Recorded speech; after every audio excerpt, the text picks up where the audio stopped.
holding now is just about January 6th. It's not. It's about everything that we should hold dear and free and caring as people. It's about the rights we stand to lose as a country.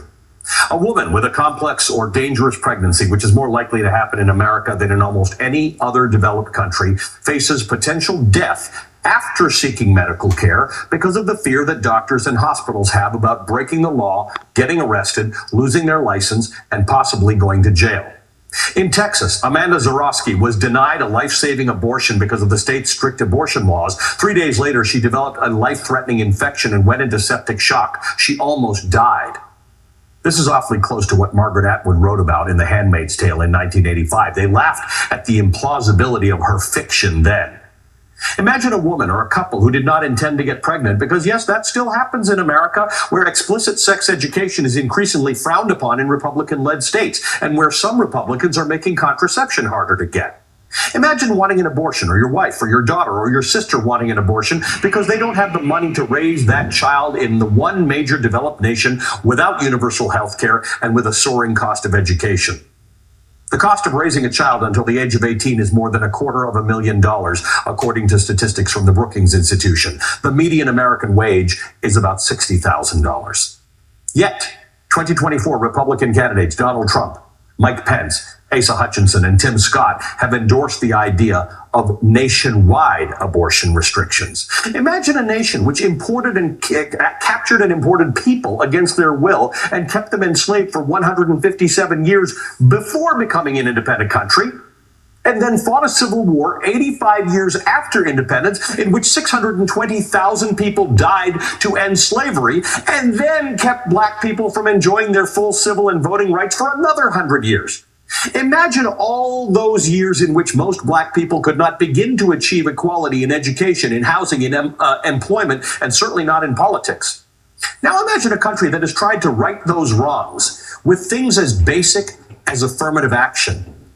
Now imagine a Supreme Court perverted by a Republican Party bent on making sure that the deeply rooted racial wrongs of America's past go uncorrected. Actually, I'm wrong about that.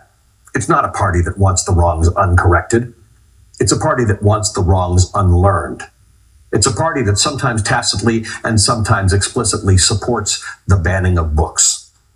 Congress shall make no law respecting an establishment of religion or prohibiting the free exercise thereof or abridging the freedom of speech or of the press, they say, they being the Constitution of the United States of America. Tell me how the banning of books fits into this first of amendments.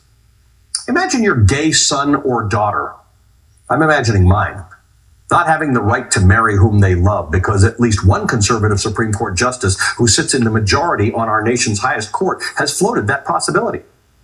Imagine a child who does not identify with the gender to which they were born. Don't agree with it. Don't worry about what bathroom they get to use or what sports teams they get to play on. Just imagine it.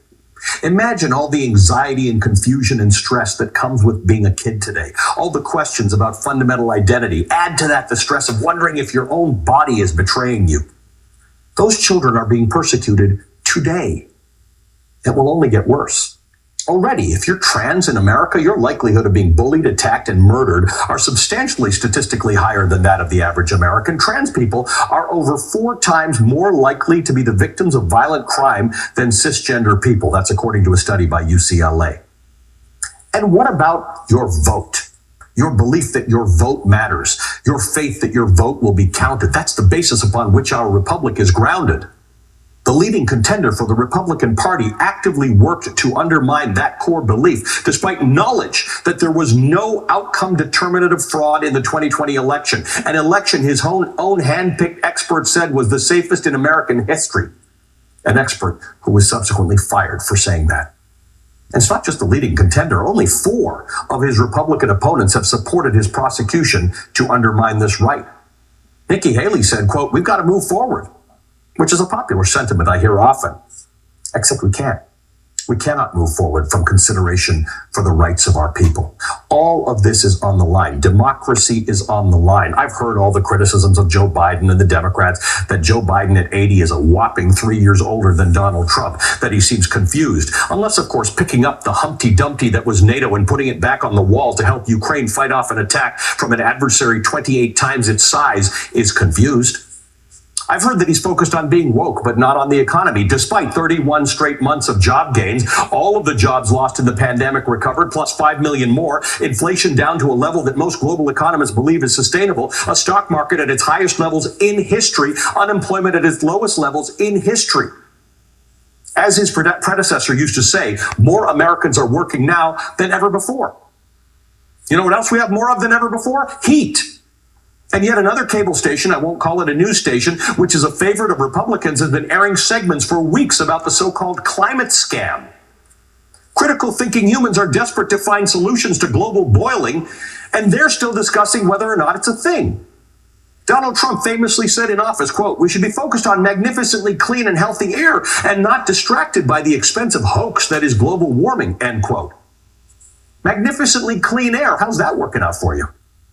All of this is fact. In fact, I invite all the right-wing shows and trolls that like to monitor this show for accuracy to take every word of what I have just said and put it into ChatGPT or whatever counts as research for them these days and check me for accuracy. But that's not my ask of you. My ask of you is, how do I discuss this with people who won't listen? With people who don't watch this show or this network, who read the nonsense about both sides and who think it's Biden, not the GOP, who are weaponizing government? How do I convince them that they are, in fact, inextricably linked to the rights of all of us? How do I convince them not to vote their democracy away, not to vote the rights and the history and the futures of women and gay people and trans children and black people and the kids who just want to read books, not to vote their rights away just because they want less regulation and lower taxes? Help me with this.